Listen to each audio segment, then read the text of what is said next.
Holidays are a time for visiting, and you always notice changes in someone when you haven't seen them in a while. But what if those changes are drastic and not necessarily physical? Maybe they are. Nikki Felder, Executive Director at Browning Masonic Community, has more on what might be going on. Good morning, Nikki. Thanks for joining us today. Thank you for having me. Absolutely. So yeah, we might be visiting some our parents, older relatives. Maybe they live in another state. We're visiting for the holidays, and we notice that some things are maybe a little bit different. What if we notice like maybe their housekeeping isn't as up to snuff as it normally is? Yeah, so if that is the case, then yes, that is definitely a concern, because you have to wonder what else is not up to par for them. Why is there a decrease in their housekeeping skills? Is there something else leading up to that we need to address to see, are they having issues other areas of daily living? So definitely a concern. Yeah, then you open up the refrigerator and you're like, well, this isn't as stocked as it normally is. They might even look like they're losing a little bit of weight. That's probably concerning too, right? Absolutely, because obviously health is the most important thing for elderly individuals, or all of us actually. So if the refrigerator isn't stocked, again, we need to, sit down and realize, why is the refrigerator not stocked? Are they having troubles going to the grocery store? Are they having troubles getting the help that they need? And obviously the nutrition is the most important thing. Yeah, absolutely. And we might also notice in talking with them that maybe they don't remember things as clearly as normal. Maybe they seem a little bit confused. Some details might be, a little askew. This is something that we should be looking for too. Absolutely. We spend maybe 5-10 minutes on the telephone with our loved ones, and they're really good at answering yes or no questions. But to sit down with them and have a conversation, you may pick up on some issues that are a little bit more in depth than what you realized on the phone conversations.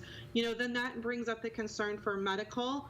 Are they taking their medications? Are they getting to the doctors on time? Are they paying their bills?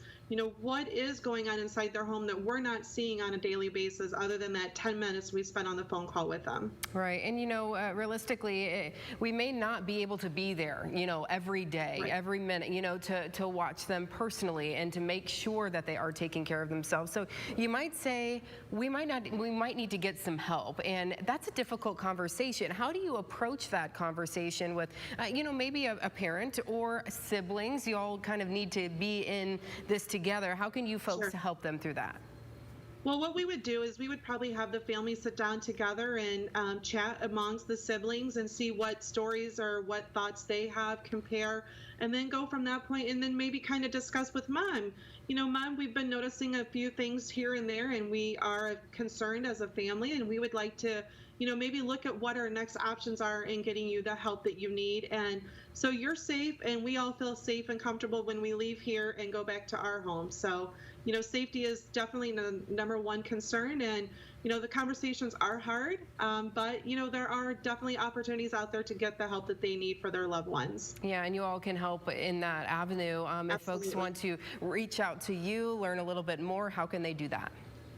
They can reach us here at Browning Masonic at 419-878-4055. They can ask for myself, Nikki, or any one of the staff members here at Browning, and can help them.